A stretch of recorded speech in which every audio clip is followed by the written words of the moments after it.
Welcome back to the Gyrl podcast. All right, I'm excited to welcome Emily to the show. Welcome, Emily. Hi, thank you so much for having me today. Fantastic. Well, why don't we get started with having you tell the audience listening or watching who you are and what you do? Of course. My name's Emily. I'm a licensed therapist practicing in North Carolina. I mainly work with tweens, teens, and young adults, kind of navigating life transition, big feelings, figuring out who we are and what we want out of life. Awesome. So, as many people listening, watching, we really love supporting the mental health journey. We think I think it's super important. I think everybody should go to therapy. I always say it to everybody I know. And I really enjoy being able to spotlight the work that therapists are doing in the world. So, first of all, just want to say thank you for what you do. And I know, especially working with the groups that you work with, you work with younger people. I think a, a question I'd like to start with is, how does someone know? So, how do they know they're ready for therapy, especially when you're working with younger individuals? Mhm. Excellent question. So sometimes in movie, TV, social media, we see mental health or therapy as hospitalization or institutionalization or real severe, real high level of need of we only get support when we get this, or we're locked up in hospital and that's when a therapist or a social worker comes to talk with us. Mm-hmm. But really, we don't see the other side of the spectrum of things can just be getting on our nerves. We can be reacting in our relationships or in our lives in ways that don't feel authentic to us, or just we're snappier than usual. Things get on our nerves more than usual. Sometimes with kiddos and younger kids, anxiety doesn't present as I'm so anxious, I'm so nervous. Sometimes it presents as physical aggression or kind of tantrums or things being overwhelmed. We're communicating similar things, but we might not have the verbal language to do that.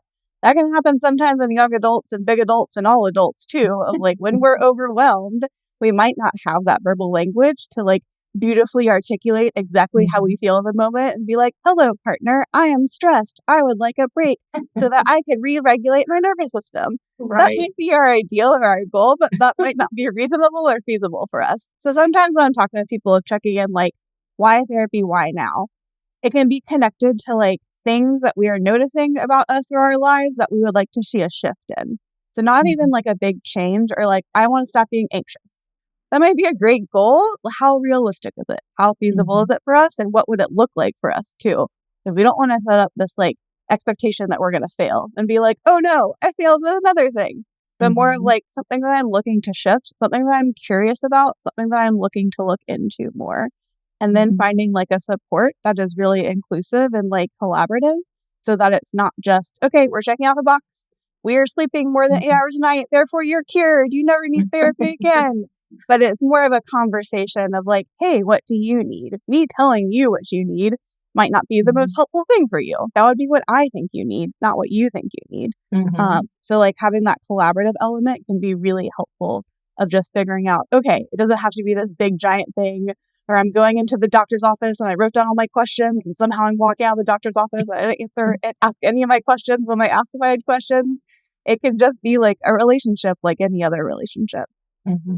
Yeah, and I'm a couple of things that you pointed out that I'm really glad you did, especially is the idea of being able to articulate what is wrong or what you need to say to somebody. And I think a lot of times people sort of look over that, it's just oh, so-and-so's just acting crazy. And it's now maybe you just can't find the words, because even as like you said, even as adults, sometimes you can't find the exact words to say what it is you want to say. Because I like to use myself as an example because I'm the only example that I know. But a lot of times, I go to therapy, and a lot of times, I may have talked to my therapist about something that I'm going to do. This is your assignment. You have to have this conversation. Right. And a lot of times they're often with my husband's the person that's with me, obviously in the house with me. So a lot of times well, you're going to have this conversation and you can talk about this. And I'm one of those people where I will have the conversation in my head. but they don't always, it doesn't always happen in real life because eventually, like, I'm just like, whatever, I'll do it tomorrow. I'll do it tomorrow. I'll do it tomorrow. Next thing I know, in my next session, she's like, did you do it? And I'm like, well, I was going to do it. Well, here's the thing. Let me fill you in, therapist. Of like, man, we didn't quite get to it. But I Yeah, totally like, get what you're saying of like, we have those conversations in our head, in our experience. We're like, check done. Like, do I need to include someone in that? What? I need to invite people to this party? But then exactly. it's like, we don't get that feedback of like, cool, cool, cool. We figured it out for ourselves. Did we invite Yeah. anyone else to our Exactly. realization or like And get to practice?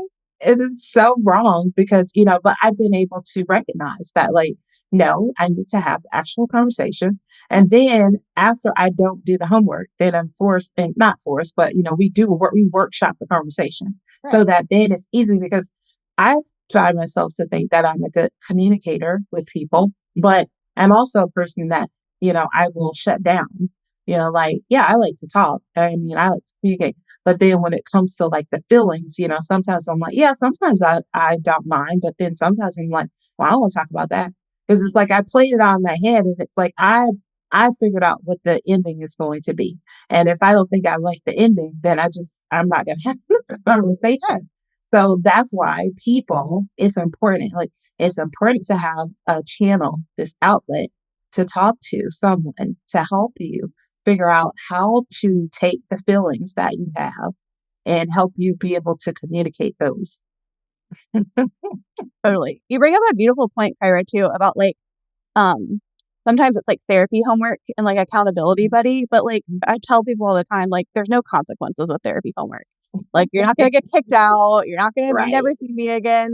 So like it gives us the safe place to Mhm. like practice and try.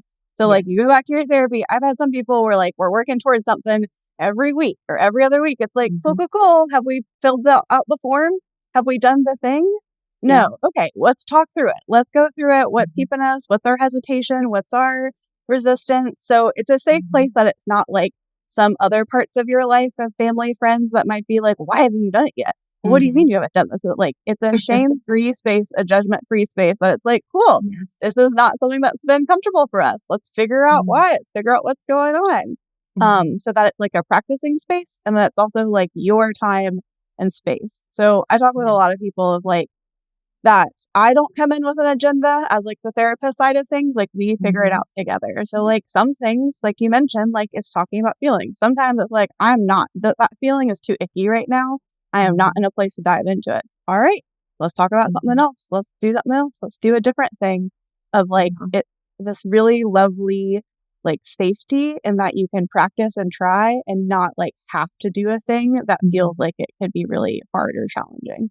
Yes. And I'm glad that you said like it's a safe space and it's a judgment free zone because I think enough people that, are hesitant to go to therapy, oftentimes are like, well, I don't want to just go tell somebody my business.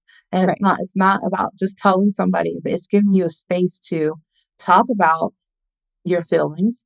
It's giving you a space where someone is unbiased and they will listen and they will help you to sort through how you're feeling.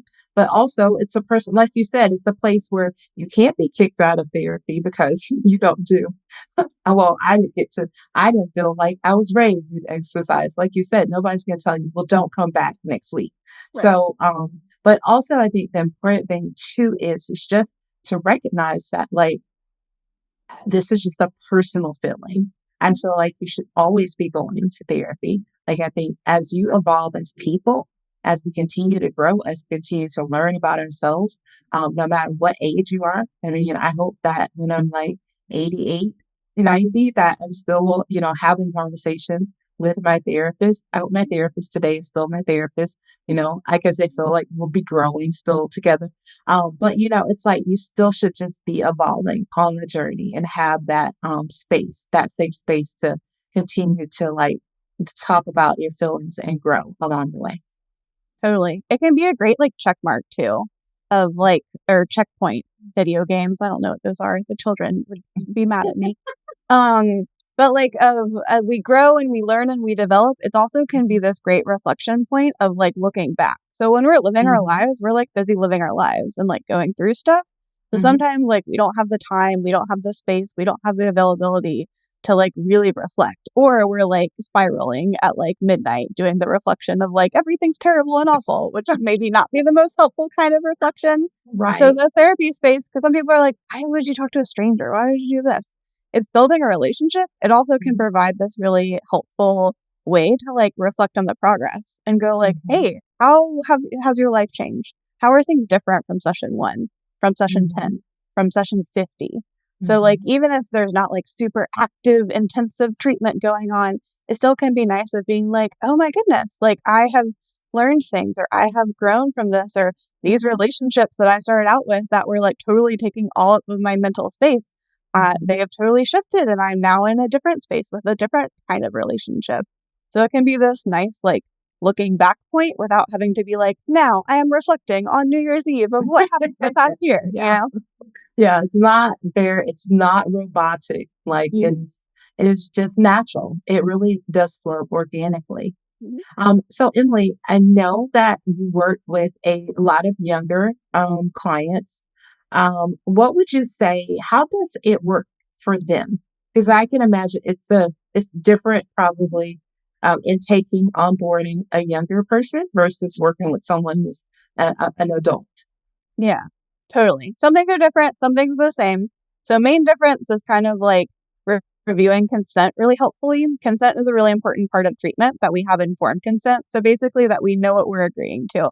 So kind of like you go to the doctor, if you get a shot, you get to be like, yes, I agree to my flu shot, or like, no, I'm not down for my flu shot this time. Mhm. Similar thing with therapy. We just kind of review kind of the expectations of therapy, what we're getting into. Hey, are we cool with it? Is there anything we have questions about or clarification about, or like want to kind of reconsider, have more time thinking about?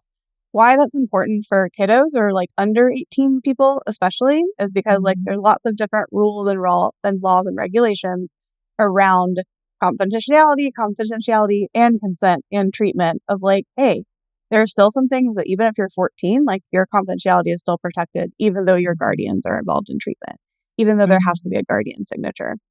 Same Mhm. thing, like under 14s of like navigating that confidentiality. So like keeping things between me and the client, that it's not just like, cool, you told me all these things. Let me go turn around and tell your parent everything you just talked about Right. in session.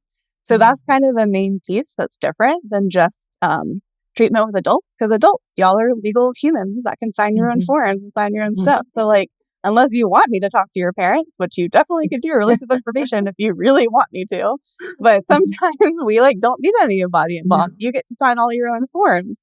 Yeah. Wasn't that so magical? More paperwork for you to do. But the younger ones, that's the main difference. But some of the things that are the same are still like involvement in treatment, openness to feedback, that it's a collaboration. I'm really Mhm. big on like autonomy and choice, especially with kiddos. There's not a lot of control in childhood. Like Right. necessarily, we're being told what to do all the time, where to go, where to do. Can't go to the Mhm. bathroom, have to wait for a bathroom pass, put your phone down, can't look at this, no tablet, no Mhm. this.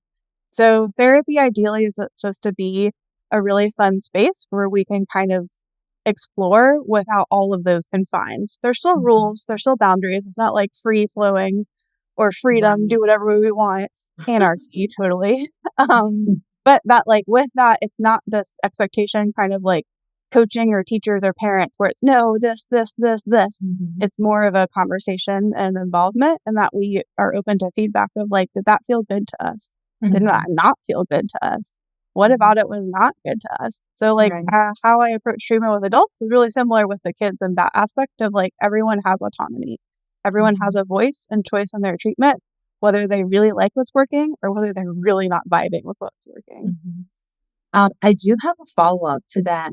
Have you ever found yourself in a situation where you've had a parent or parents who are interested and want to know what their child may have said in therapy, and how do you deal with that? Hmm. Totally. It happens a lot. Parents wanting to know what's going on in their Mhm. children's inner worlds, huh? Mhm. Um, it's just like a inclusive conversation and like something to navigate. How I personally typically do it is I involve the kiddo in the conversation, and we talk Mhm. about like, hey, a request has been made, a parent has reached out to me and has been like, hey, I want a treatment update. Or hey, there's things going on. I really want to check in about these things. Or hey, I want to know if kiddo is talking about this or if they're mentioning this. So I reflect a parent of like, am bound by confidentiality. I'm going to check with kiddo. I'll give you any updates if I can from there. Then I check with kiddo of like, hey, parent has requested some involvement, some update. How are we feeling about that? Am I cool to talk to parent? Yes, no, let's process it out. Would you like to be involved? So sometimes it's like, am I cool to talk to parent one-on-one? Should we all talk together? So then why it's not this like, ooh, the adults are talking without me. What? So it can bring up a lot of anxiety, especially if there's history around like triangulation or different dynamics or like not feeling heard, not feeling respected, not feeling protected in a way. But it's like having you physically in the room can be really powerful. Like we're all here to be on team person, to be on team kiddo. So focusing it really around them. So some kids are like, whatever, say whatever you want. Some are like, no, like, yes, you can talk to my parents, but only about these things. Some are like, I want to do it all together. And some are like, hey, I really don't want that to be shared. So how that navigates then is that I kind of navigate that conversation with parents of like, hey, it is in a place where they're still processing some things. Like, we're not really open to this discussion. What would be our openness to a family session? What would be our openness to talking about this all together? What would be helpful from this lens? So that way it's still like respecting and supporting kiddo's voice and kiddo's like preference and treatment, but then kind of getting that communication shared. I thank you. I appreciate that follow-up.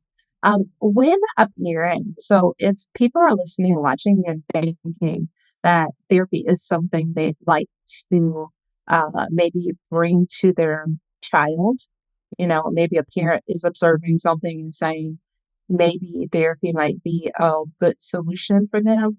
Are there ways that parents can broach the subject with their children? Totally. I get this one a lot. It's like, ooh, how do we bring up this like therapy thing? So where I usually go first is like, especially if they're elementary, like middle school age, like having a school counselor in the building is such a great bridge and such a great like, hey, do you see Miss Shannon? Do you see Miss Smith? Do you see Miss Clark running around? And being like, so like how Miss Clark works at the school, Miss Emily does this outside of school. And so it's not the same as what Miss Clark, not the same, but like similar to what Miss Clark does, but just kind of outside of school. So kind of build in all those like social, emotional learning pieces or just like basic conflict resolution pieces they might be getting in school anyway and be like, oh, this is a helper. This is the helper person. We're cool with a helper person. To get more specific, it sometimes can be framed as like, there is someone out there that we're going to meet. We're going to check them out and see how they go. Miss Emily has a really cool space. She might have some cool toys to share. And it's just a place where we can talk about things. It can be things happy going on. It can be things not so happy going on. It's just someone that we're going to get to know and see how it goes. And then from there, we can explore. Every kiddo is different. Some are like, tell me more. I want to see the pictures. I want to do all the things. Some kiddos are like, cool. Can I have corn dogs now? Like, whatever. Roll under the flow. So everyone's going to be different. So that's how we like framing the conversation could be helpful. In terms of like, ooh, is this something that needs therapy? That can kind of be based on like the kid and the parent and the family as a unit of like what could be helpful. So it's really helpful instead of like, I want to fix them. This is wrong. They need to stop doing that. That's a lot of times when we hear conversations being framed just because we're responding to things in our world, right? So we like identify a problem, want to solve the problem. Identify the problem, go to therapy to solve the problem. What can be a more helpful way of framing it or like a more open way is like, hey, we want to check in about some things. Hey, some things have been changing. Ooh, this has been really tough for us. So it's not setting it up as like, you're wrong, you're bad, you did something bad. It's setting it up as like, we're going on a new thing. We're going on an adventure. I feel really strongly about framing therapy as like a fun thing that we are choosing to be involved and engaged with instead of like a punishment or like, now I have to go hang out with this weird lady. Ooh, I now have to like play Candyland in a room that smells weird. Ugh, I don't know about this. Because then like, it's not going to be fun for them. It's not going to be fun for me. It's not going to be fun for anybody. Yeah. I love that. And I think that that's really good because it should be framed as something that is fun, right? And especially when you're young, because I think it sets you up for the like more success as you get older, right? And so many of us, as I didn't go to therapy when I was young. I didn't start going to therapy. Matter of fact, when I was in my 40s. So I think back to say, well, what would it have been like if I had been introduced to earlier in life, right? How different it could have been. Because the older you get, then you're trying to process things of the past. You're trying to Right. process all those things from your childhood. And who knew that something from when you were like 10 is triggering a reaction to something you have as an adult. But I appreciate that. As far as topics that you tend to cover with your clients, what is sort of the range of topics? Ooh, that's an excellent question. It can be so many of them based on what we need. Mhm. Um, some overarching like themes or ones we talk about a lot are kind of like identity, seeking out like who we are, what we want. And like Mhm. that's a giant umbrella that many things can be underneath that. But Right. kind of as we go from like middle school, puberty, high school, college, maybe Mhm. beyond into the world, like who we are and what we want can shift so many different times and can Yes. be so like influenced by the people we have around us and the people in our Mhm. lives and the people that might leave our lives and then come Mhm. into our lives again. So like we might try on a bunch of different hats. We might try on a bunch of different things and like see how they connect with us. Especially Mhm. with teens too, like the influence of external things, it can be really challenging to figure out like, ooh, so, like, what feels good to me? Like, this might be the subliminal expectation. This might be what I feel like I need to do to fit in. But, like, what actually feels authentic to me? So, kind of Right. parsing that out, like, over throughout this, like, identity umbrella. And then, Mhm. like, I feel a lot of times, like, I don't market myself as a trauma specialist anymore because sometimes it just shows up whether we are like saying we are seeking trauma or not. I Mhm. have a lot of people sometimes that are we're just coming for life transitions or life stuff. And then all of a Mhm. sudden it's like, oh, well, all this sexual abuse that happened, but that's not impacting Mhm. me now. Or like, no, what would you mean that like all this Mhm. horrific things that happened in my childhood are now impacting my relationship with my spouse? Nah, those two things don't have anything to go with each other. Mhm. So, but my point with that is like, it doesn't have to be something that we like identify as like, I'm extremely traumatized. I am a Mhm. trauma victim. I am seeking trauma treatment. That can be something that is really empowering and motivating. It also doesn't have to be that clear cut. Mhm. Sometimes we have things consistently happening, or we have things that we're really frustrated with or irritated with. And through parsing them out, then we find and reflect on some things and go, ooh, maybe that wasn't super safe. Maybe Mhm. that wasn't super great. Maybe our needs weren't super met in that moment. So it doesn't Mhm. have to be coming like right from the forefront, but being able to be explored, but in a safe setting. Mhm. Okay. No, I love that. Thank you so much for sharing. All right. So I know we've spoken a lot about children, teens, or new adults, but as a people, as a human race, how can people access therapy or mental health care? Mm, mm. Excellent question. That could be so tricky when it doesn't have to be. But that is why our beautiful healthcare system is set up to be like all these like borders and boundaries and barbed wire that doesn't necessarily need to be. So there are many ways to access it. Sometimes by the time we're seeking for help, we're like so overwhelmed and stressed by whatever's going on that like then the thought of having to look through 12,000 Mhm. pictures is super overwhelming. Mhm. So one way to access is like your primary care doctor. If things are happening, they'll usually do the screenings that you answer all the questions. Sometimes checking with them of like, hey, is there anyone you recommend in the area? Outpatient therapy is just like talk therapy once a week, every other week, Mhm. kind of that is the term for it. So sometimes checking with your medical providers if you're connected with them. If not, another great resource is psychologytoday.com. They have Mhm. a really weird print magazine. I'm not a huge fan of that, but they have a directory of therapists that you can search by your zip code, you can search by your insurance. And so you'll get all these different people and their kind of faces and their little blurbs and stuff. But that's kind of nice that you can look at based on your insurance Mhm. plan, whatever you have connected to. And then you can also search by like what you want support with. So whether it's anxiety, whether it's relationships, whether it's life transitions, whether it's age, preteen, teen, elder, Mhm. you have all those like options to pick through. The cost and access to care is a huge thing. Another recommendation is openpath.com. So they have a directory of therapists. I think you can search it by zip code that offer reduced fee spots in their caseload. Mhm. So usually it's like $40 to $70 per session. which is like very discounted, but is there to, offer support if we don't have insurance, if it is not feasible, if our insurance plan doesn't cover it, if we're in a spot where we are really needing support, but it is not financially feasible to pay an out-of-pocket something or to pay a copay, that is another great option to explore. Awesome.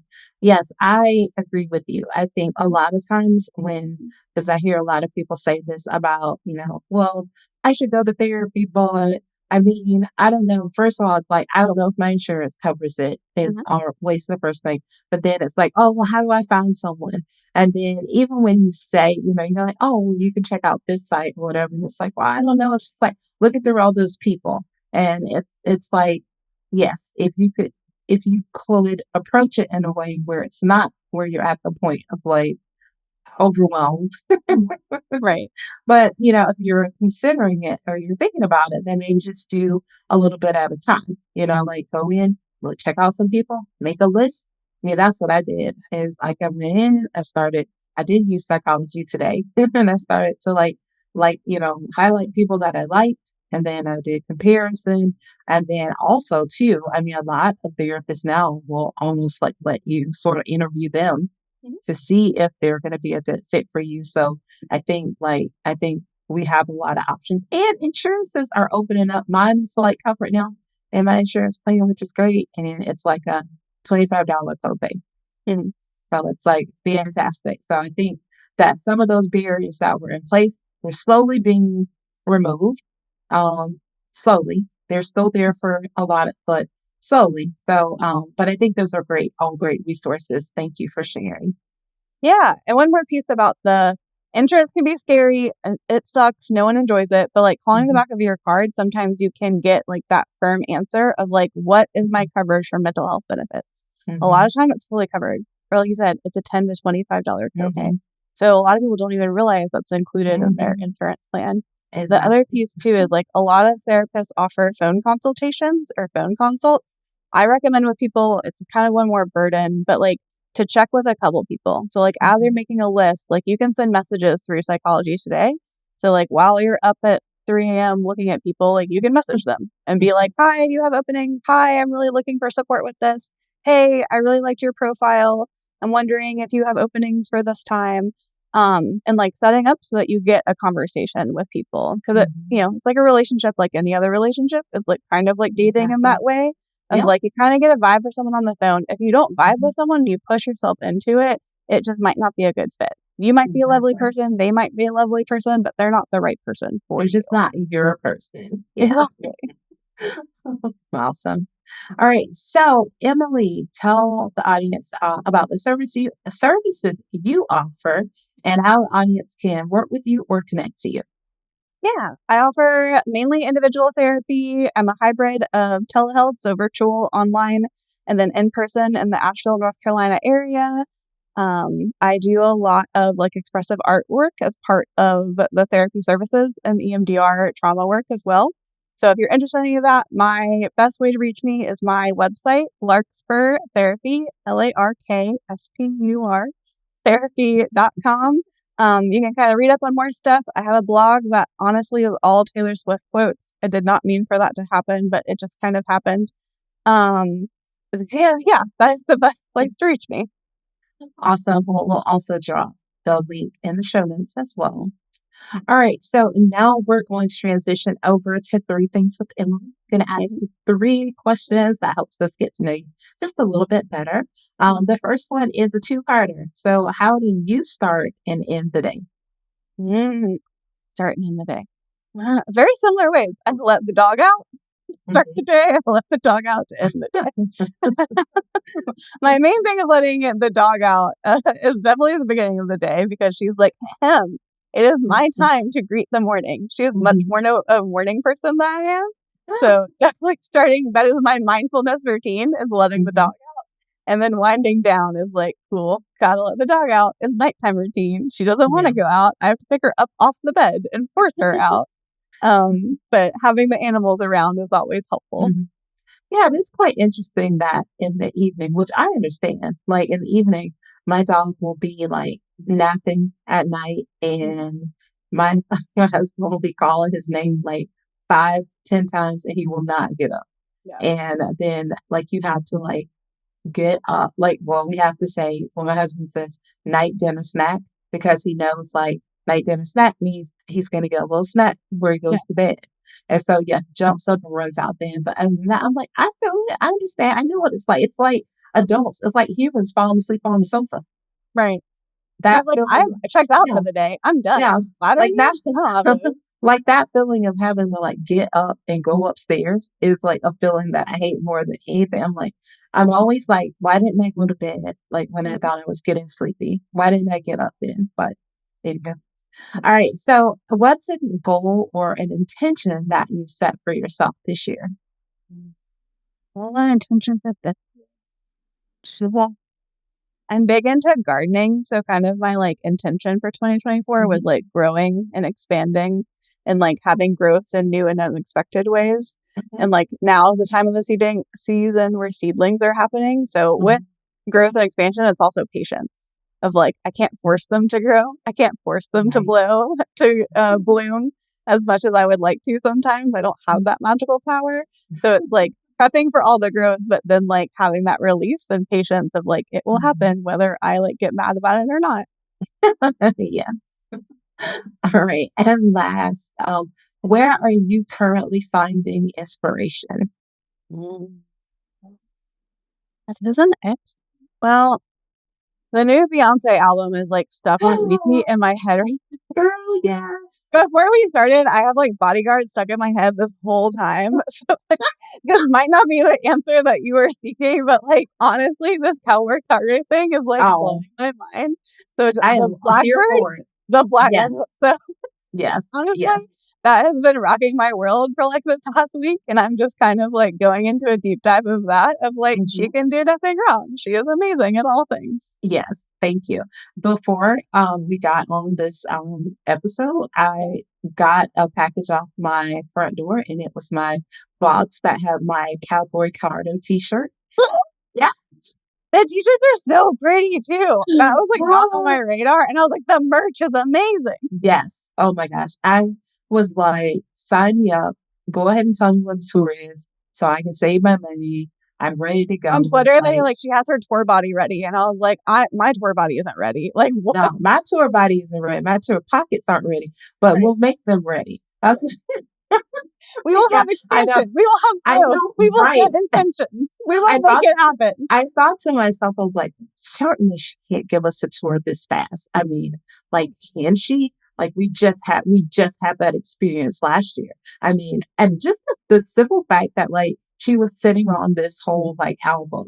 Like this was not even it was act one. I It was was gonna say, yeah, it blew like my mind that yeah, I did not realize that like she finished this right after Lemonade, and then was yes. like, no, the world needs to dance, so I'm gonna release Yeah. Renaissance. Like You're yeah, like, she's been sitting on this yeah. for like Like after 3 years. yeah, like after the pandemic, she said we needed to dance. And so I enjoyed dancing. I mean, we had a good time. And I think this is perfect. Like, this is perfect. Like, I love this. I just love, first of all, everybody who knows me personally knows how much I love Beyonce. Like, I am definitely a fan. Like, every time, sign me up, whatever. I told my husband, he's like, I mean, like, seriously, I was like, she could sit on a stoop and play the drums and I would watch. And she would probably kill it. Like, do it better Exactly, than anyone right. else has ever done it. Yes. So, okay, girl, we're there. All right. Well, I just want to say thank you so much again, Emily, for sharing. This is a really important topic and definitely an important topic to me. And anytime I can talk about just helping people to start evolve in their mental health journeys, I'm here for it. But before I let you go, I'm going to ask you one more thing. What are three things you would like for our audience to take away from our conversation today? Yeah. It's therapy, not therapy. It doesn't have to be this big scary thing. It can be like a fun thing. You can be kind of the driver of your treatment of like it's a like collaborative thing. It doesn't have to be like just being yelled at all the time or sitting on a couch talking to a wall. Like you get to be involved. And the Beyonce albums is amazing. Yes. Oh, I love that. Great way to end the conversation. So as I want to say thank you again, and you can always come back here and share with us and this community. All right, take care, and everyone stay tuned. I'll be right back.